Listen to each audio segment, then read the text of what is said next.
Hi வணக்கம். இன்றைக்கு நாங்கள் பார்க்க போகிறது ஆலங்காய் புட்டு. ஆலங்காய் புட்டுக்கு வந்து உளுத்தமா தேவை, மற்ற அரிசிமா, மற்றது தேங்காய் பூ, சீனி இவ்வளவு தான் தேவை. அப்போ இதுக்கு வந்து உளுந்து வறுக்க போகிறேன். இப்போ நான் உளுந்து உளுந்து இப்படி ஒரு தாச்சி சட்டிக்குள்ளே வறுக்க போகிறேன். இப்போ ஈரப்பதம் இல்லாமல் நல்லா நல்லா உலர்ந்துட்டுது. இப்போ நாங்களுக்கு வறுக்க ஈஸியாக இருக்குண்டா கண்டு வறுவட்டிடும். இப்போ நான் அடுப்பை போட்டுட்டேன். நான் இது வந்து கொஞ்சம் ப்ரௌன் கலராக வரும் வரைக்கும் வறுக்கும்.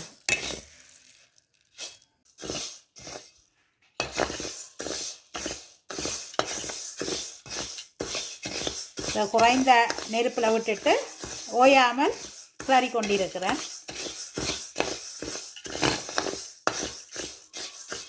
இப்போ எங்களுக்கு ப்ரௌன் கலர் வந்துட்டுது. இப்போ நான் அடுப்பு நிப்பாட்ட போகிறேன். இப்போ ஆறிட்டுது. நான் இப்போ அரைச்சேன். நான் நல்லா அரைச்சி இப்போ வந்து அரிக்கணும். நல்ல சின்ன கண்ணுள்ள அரிக்கனால அரிக்கணும். அரித்து நாங்கள் ஒரு இதுக்குள்ளே போட்டு வச்சோம்னா நாங்கள் வெவ்வேறு வகையான சாப்பாடுகளுக்கு இது எடுத்து பாவிக்கலாம். இப்போ அரைச்சாச்சு. அரைச்சி இதால் அரிச்சும் வச்சுட்டேன். பாருங்க, இந்த சின்னக்கண் இது இப்போ அரிச்செல்லாம் எடுத்தாச்சு. இப்போ இதில் மிக்சியில் அரைச்ச அப்படியே அந்த சூடாக இருக்குது. ஆற விட்டு தான் நான் அரைச்சேன் நான் உளுந்து. ஆனால் மிக்சியில் அரைக்க சூடு இருக்கும் தானே. சூடு ஆற விட்டு நாங்கள் ஒரு போத்திலுக்க போட்டு வச்சோம்டா எங்களுக்கு உளுத்தங்களி வேறு சாப்பாடுகளுக்கும் இது எடுத்து செய்யலாம். இப்போ நான் ஆலங்காய் போட்டுக்கு தண்ணி கொதிக்க வைக்கணும். இப்போ ஆலங்காய் புட்டுக்கு மாவை ரெடி பண்ணுவேன். இது வந்து அரிசிமா. இதை நான் வந்து கையால் அரைச்சி திரித்த அரிசிமா. அதாவது அரிசி ஊற வச்சு நானே செய்த அரிசிமா. கடையில் வாங்காமல், கடையில் வாங்கினதும் பாவிக்கலாம். இது நானே செய்த நான் வீட்டில் அந்த அரிசிமா தான்.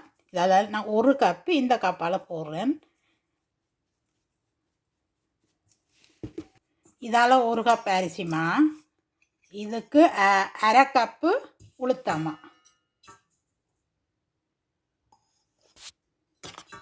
ஒரு கப்புக்கு அரை கப் உளுத்தம்மா காணும்.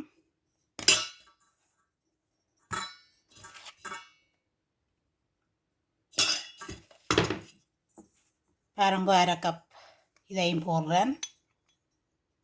சிறிதளவு உப்பு. இது இனிப்பு தானே, இப்போ கொஞ்சம் சொட்டு போட்டால் காணும். மற்ற தேங்காய்ப்பு பெருசால் எடுத்து வச்சுருக்கிறேன், கொஞ்சம் சூடாக்கணும். மற்ற சர்க்கரை, சீனி இதெல்லாம் போட போகிறேன். உப்பு போட்டதான மாவை வடிவாக கலந்து விடுவேன். கலந்துட்டு இதுக்கு வந்து நான் தூள் சர்க்கரை போடுறேன். இதுக்கு கல்மண் தூசு எதுவும் இல்லை. அப்போ நேரடியாகவே நான் போடுறேன். இது அளவு கணக்கண்டு இல்லை, எங்களோட இனிப்புக்கு ஏற்ற மாதிரி நாங்கள் போடலாம். கட்டி சர்க்கரையாக இருந்தால் நீங்கள் தண்ணி விட்டு கொஞ்சம் சூடாக்கிட்டு இலகு விட்டு அந்த கொதி தண்ணியை விட்டு குழைக்கலாம். மற்றது சீனியும் போடுறேன்.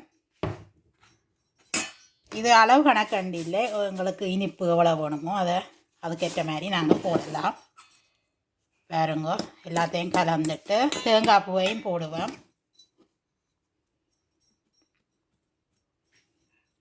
தேங்காய் பூ கணக்க போடலாம், கொஞ்சம் புறாகு போடணும். கடைசியாக எல்லாத்தையும் கலந்து விடுவேன். கலந்து விட்டுட்டு இப்போ சர்க்கரை, சீனி, உப்பெல்லாம் போட்டுட்டேன். எல்லாம் இப்போ நாங்கள் கலந்து விடுவோம். தேங்காய் பூலாம் கணக்க போடைக்க நல்ல டேஸ்ட்டாக இருக்கும். தண்ணி நல்லா கொதித்த தண்ணி தான் இதுக்கு விடுறது.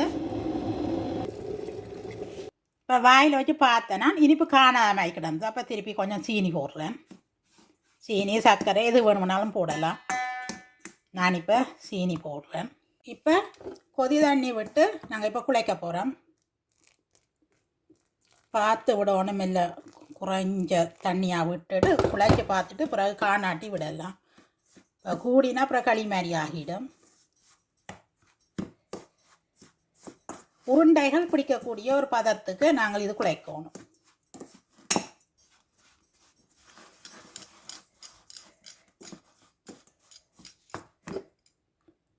கொஞ்சம் கொஞ்சமாக தான் பார்த்து விடணும்.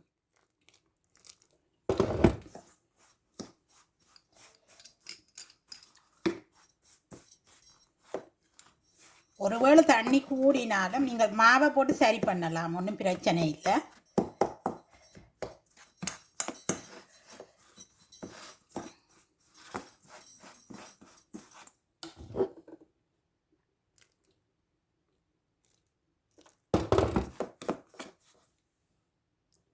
பாருங்க, நல்ல சுடுதண்ணி விட்டு நல்ல இதாக வந்துட்டுது பாருங்க.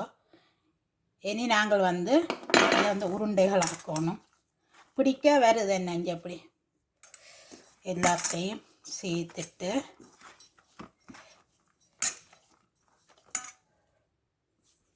பாருங்க. இனி இதுகளை குட்டி குட்டி உருண்டையாக ஆக்கணும். குட்டி குட்டி உருண்டையாக இப்படி பிடிக்கணும். சின்ன சின்ன உருண்டை இந்த மாதிரி.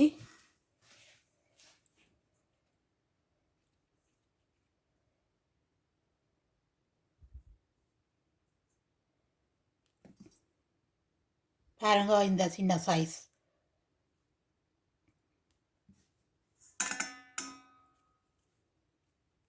நல்லா அமர்த்தி பிடிக்கணும். இல்லை நார்மலாக சும்மா உருண்டைகள் ஆக்கினா சரி. இந்த மாதிரி எல்லாத்தையும் உருண்டைகள் ஆக்கிட்டு காட்டுறேன். இப்போ கொஞ்சம் உருட்டிட்டேன்.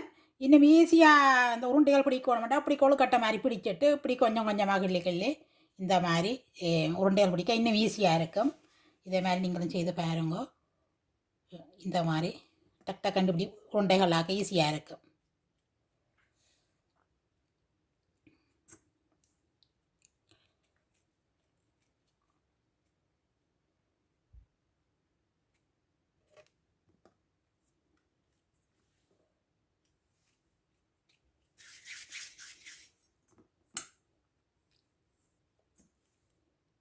நான் வந்து இப்படி புட்டு பானையெல்லாம் நவிக்க போகிறேன். நீத்துப்பட்டியில் இட்டலி பானை மற்ற ஸ்டீமர் இப்படி எது வேணுமானாலும் நீங்கள் அவிக்கலாம். எதுலையாண்டாலும் அவிக்கலாம். நான் வந்து இன்றைக்கு நீத்துப்பட்டியில் நவிக்க போகிறேன். இப்போ என்னட்ட சுடுதண்ணி இருந்தோடையே நான் சுடுதண்ணி விடுறேன்.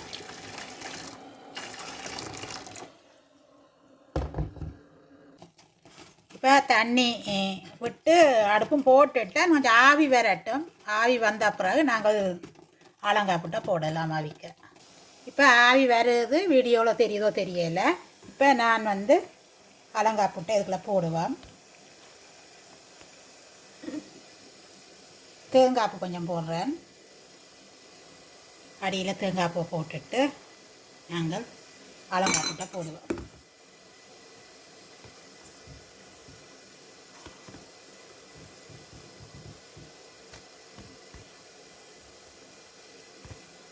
இடைக்கடா தூவி தூவி போடலாம்.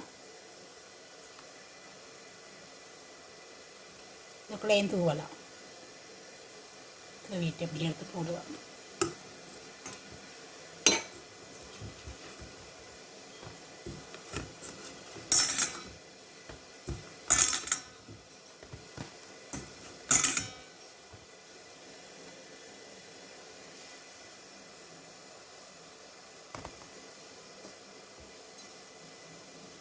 பாருங்க, இது ஆலங்காய் போட்டு இது இந்த ஆலமரம் வண்டி இருக்குதானே, கோயில் வழியாக நிற்கும் அந்த ஆலமரம். அதில் காய்க்கிறது ஆலங்காய். அந்த ஆலங்காய் அளவு உருண்டைகள் பிடிக்க அவிக்கிற வழியாக இது ஆலங்காய் போட்டு.